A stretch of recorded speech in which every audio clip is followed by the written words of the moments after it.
पत्नी के साथ में जो ये 3 काम बेशरम होकर के करता है वो हमेशा के लिए गरीब और कंगाल हो जाता है। ये 3 काम कौन से हैं जो अपने स्त्री और पत्नी के साथ मैं कभी भूल कर भी नहीं करना चाहिए, वरना आपके लिए कंगाल होते देर नहीं लगी। ऐसे कौन से 3 काम हैं जो पुरुष अपने पत्नी के साथ में करता है तो भाई कंगाल और निर्धन हो जाता है।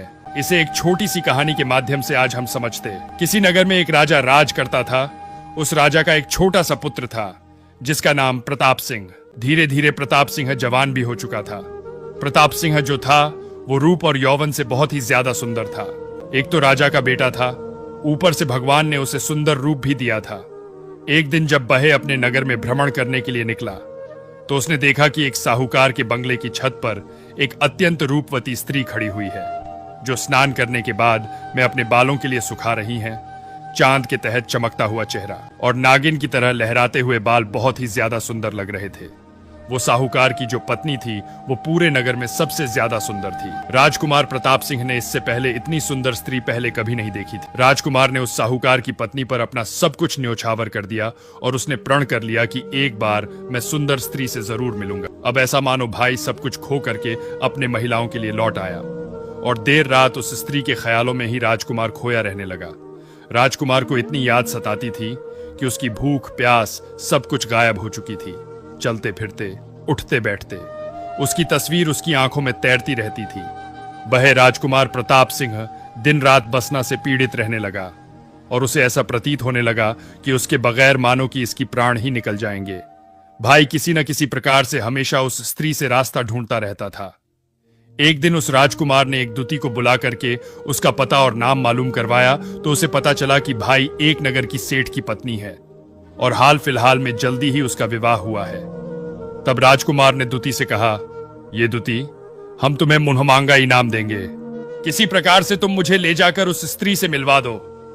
दर्शक बंधु, राजकुमार के इतना कहने पर उस दूती के लिए राजकुमार की पीड़ा भली भांति ही समझ में आ चुकी थी कि यह है राजकुमार जो है ये बांस नाका आदि हो चुका है, क्योंकि कहा जाता है इंसान सही रास्ते पर तभी ही चलता है। विद्वानों का कहना है इंद्रियों पर नियंत्रण रखना मृत्यु से भी ज्यादा कठिन है और इन्हें बिल्कुल ही खुला छोड़ देना देवताओं के भी विनाश का कारण बन जाता है। दूसरी बात, केवल सोने से ही नींद पर विजय नहीं पाई जा सकती। स्त्री के लिए कामुक सुखों से नहीं जीता जा सके। कहते हैं लकड़ी डालकर आग पर विजय पाने का प्रयास ना करे और ज्यादा शराब पीने से शराब पीने की आदत नहीं छूट सकती। ऐसा करने पर तो आग में घी जैसा डालने का काम करते हो। कहते हैं इंसान के अंदर शर्म तभी तक रहती है जब तक उसके मन में पाप घर नहीं बना लेता। ऐसा कहा जाता है जिस प्रकार से अग्नि कभी ईंधन से संतुष्ट नहीं होती, समुद्र कभी नदियों से संतुष्ट नहीं होता, प्राणियों से कभी मृत्यु की भूख नहीं उठती, प्राणियों से कभी मृत्यु की भूख नहीं मिटती है, उसी प्रकार से दुष्ट स्त्रियां पुरुषों से कभी भी संतुष्ट नहीं होती है। प्रिय दर्शक बंधु, राजकुमार का यह कार्य करने के लिए बहे दूती एक दिन मौका निकाल करके उस साहूकार के घर पर गई और उसकी सुंदर पत्नी से मिलकर के बोलिए, बहन, मैं तुम्हारे यहां पर राजकुमार प्रताप सिंह का संदेश लेकर के आई हूं। जब से उसने तुम्हारे लिए देखा है, भाई तुमसे मिलने के लिए बहुत ही ज्यादा बेताब है। राजकुमार ने तुम्हारे लिए जब से देखा है तब से ना तो वो कुछ खाते हैं ना तो कुछ पीते हैं।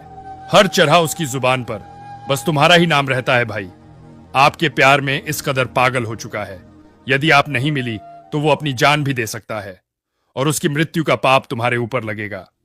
दासी के मुंह से राजकुमार का पागलपन सुनकर के साहूकार की पत्नी कहने लगी, है बहन, भला इसमें मैं क्या कर सकती हूं? राजकुमार ने मुझसे प्रेम किया है, लेकिन मैंने तो उससे प्रेम नहीं किया है। उसे पता होना चाहिए मैं किसी और की शादीशुदा पत्नी हूं। किसी और की चीज के पीछे मरना प्यार नहीं कहते। यह बहुत बड़े ढी मूर्खता होती है, इंद्रियों का विकार है। और जहां तक मेरे ख्याल से राजकुमार की जान बचाने का विचार है तो मैं उससे मिलने की गलती कभी भी नहीं कर सकती हूं, क्योंकि मैं एक पतिव्रता स्त्री हूं और दूसरे पुरुष का ख्याल मेरे मन में कभी भूल कर भी नहीं आता। दर्शक बंधु, ऐसा कहा जाता है जो स्त्री अपने पति के लिए धोखा देती, उसे खुश नहीं रख पाती, उससे संतुष्ट नहीं रहती, तो ऐसी स्त्री के लिए घोर नरक में गिरना पड़ता है। कहते हैं लालत है ऐसी औरत की जिंदगी एक अच्छी पत्नी वही होती है जो अपने पति के लिए हर प्रकार से खुश रखती है। वह पतिव्रता धर्म का पालन करती है और जो स्त्री अपने पति के प्रति तन मन धन से समर्पित रहती है। अब राजकुमार मरे तो मरे, अब मैं अपने पतिव्रत धाम से विचलित नहीं हो सकती।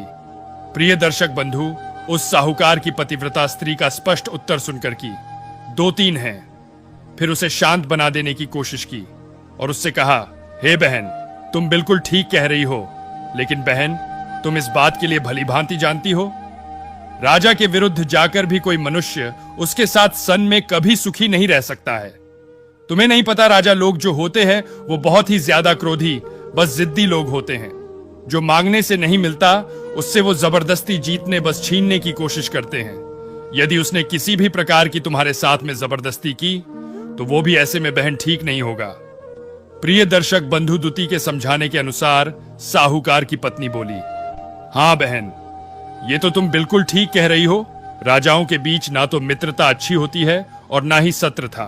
अच्छी होती है ये राजा जो होते हैं वो हमेशा अपने मूड मत के होते हैं। अब तुम एक काम करो, मैं स्वयं तो राजकुमार के लिए नहीं अपना सकती, पर यदि मेरा पति स्वयं मुझे ले जाकर के उस राजकुमार प्रताप सिंह के लिए सौंप दें तो मुझे ऐसे में कोई पाप भी नहीं लगेगा और फिर राजकुमार की इच्छा भी पूरी हो जाएगी। प्रिय दर्शक बंधु, साहूकार की पत्नी का प्रस्ताव उसने जाकर के राजकुमार प्रताप सिंह के लिए बताया की है। राजकुमार, साहूकार की पत्नी आपसे इस प्रकार से, इस कदर से नहीं मिल सकती है, लेकिन हां मिल सकती है। उसका पति हंसी खुशी के साथ में आपके हवाले यदि कर जाए तो भाई आपके पास आने के लिए बिल्कुल ही तैयार है।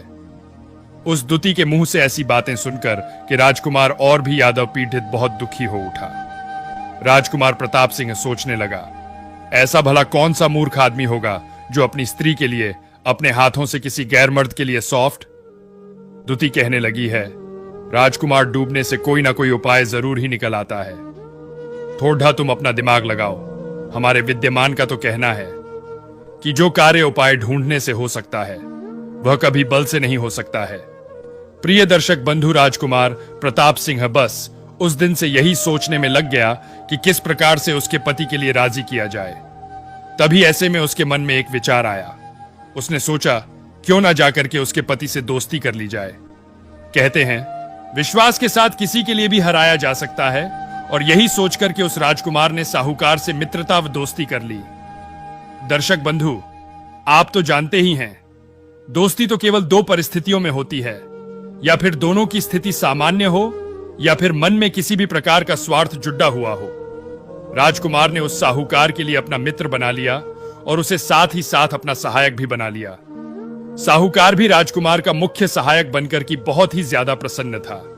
अब राजकुमार ने उसे अपने विश्वास पात्र बना लिया, अपने विश्वास में ले लिया और साहूकार से सभी का पसंद ही काम करवाया। एक दिन राजकुमार ने साहूकार से कहा, ये मित्र, आज से मैं चंद्र व्रत प्रारंभ कर रहा हूं। यह है व्रत मेरा 1 माह तक चलेगा। इस व्रत के लिए मुझे प्रतिदिन एक कुलीन स्त्री की आवश्यकता पड़ेगी। इस व्रत में स्त्रियों की पूजा की जाती है। मैं 1 महीने तक प्रतिदिन एक स्त्री की पूजा करूंगा, तभी मेरा व्रत संपूर्ण हो पाएगा। मेरा व्रत अच्छी तरीके से सफल करने के लिए तुम्हें किसी अच्छे कुल की स्त्री के लिए मेरे पास लाना होगा। मैं उसकी पूजा करके उसे उसके घर पर वापस भेज दूंगा। तब साहूकार ने कहा, अरे मित्र, यह कौन सी बड़ढ़ी बात है। मैं आपकी पूजा के लिए एक स्त्री की प्रतिदिन व्यवस्था करता रहूंगा। तुम्हें पूजा ही तो करनी है, तुम चिंता मत करो। उस साहूकार के मुंह से यह बात सुनकर के राजकुमार बडाड़ा ही प्रसन्न हुआ। तब राजकुमार ने झूठ मूठ का व्रत आरंभ कर दिया। साहूकार प्रतिदिन एक अच्छे पुल की स्त्री के लिए, अच्छे परिवार की स्त्री के लिए राजकुमार के पास में प्रतिदिन भेजता रहता था। राजकुमार उसकी पूजा करता और उसे वापस भेज देता। यह देखकर के साहूकार के लिए भी लगने लगा कि यह है, राजकुमार प्रताप सिंह सच में स्त्रियों की पूजा करता है और वह एक कुलीन महिलाओं का सम्मान भी करता है और उन्हें पूजा करने के बाद में वो वापस भी भेज देता है। राजकुमार ये सब जो कर रहा है वो बुरी नीयत के साथ नहीं कर रहा है। दर्शक बंधु, इस प्रकार से राजकुमार के लिए कई एक दिन हो गए, लेकिन उसने शिकायत का मौका नहीं दिया, जिससे साहूकार के लिए उस पर किसी भी प्रकार का शक हो जाता। एक दिन भय साहूकार अपनी पत्नी के लिए भी ले आया और अपनी पत्नी को लाने के बाद में उसने राजकुमार प्रताप सिंह के कमरे में अपनी पत्नी के लिए भेज दिया। साहूकार ने सोचा, राजकुमार मेरी पत्नी की पूजा करने के बाद उसे वापस भेज देगा। दूसरी ओर उस राजकुमार ने पहले ही अपना मन बना लिया था। भाई इस दिन के लिए बहुत दिनों से नाटक करता चला आ रहा था।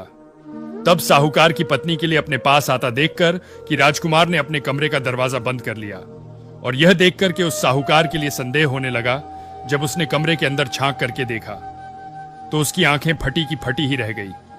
भाई अपना सिर पकड़ डाल कर बैठ गया। सोचने लगा कि इस दुष्ट ने तो मेरे साथ विश्वासघात किया है, मेरे विश्वास का खून किया है, लेकिन मैं सबसे बीढ़ा मूर्ख हूं, क्योंकि मैंने अपनी पत्नी के लिए अपने हाथों से ही ला करके राजकुमार के लिए सौंप दिया। सबसे बड़ा दोषी तो मैं ही हूं। इसमें किसी की भी किसी प्रकार की कोई गलती नहीं है। सबसे पहले मैंने ही राजकुमार पर भरोसा करके बहुत बड़ी मैंने भूल की है। अरे, उसने अपनी पत्नी के लिए किसी और को सौंपकर दूसरी तो सबसे बड़ी गलती की। ऐसा कहा जाता है कि भूल कर भी किसी पुरुष के लिए अपनी पत्नी के लिए दूसरे पुरुष के साथ या अकेले नहीं भेजना चाहिए, अर्थात नहीं छोड़ना चाहिए, क्योंकि बुरे इरादे वाले लोग इसे अपने अवसर के रूप में इस्तेमाल कर सकते हैं। दूसरी बात, स्त्री के लिए कभी भी जुए में नहीं लगाना चाहिए। स्त्री के लिए जुए में लगा करके धर्मलाल स्त्री के लिए जुए में लगा करके धर्मराज ने भी कोई लाभ नहीं उठा पाया। तीसरी बात, स्त्री का कभी भी सौदा नहीं करना चाहिए, उसे कभी भी बेचना नहीं चाहिए, और ना ही कभी स्त्री की कीमत लगाना चाहिए। कहते हैं स्त्री जो है वो मनुष्य का जीवन है।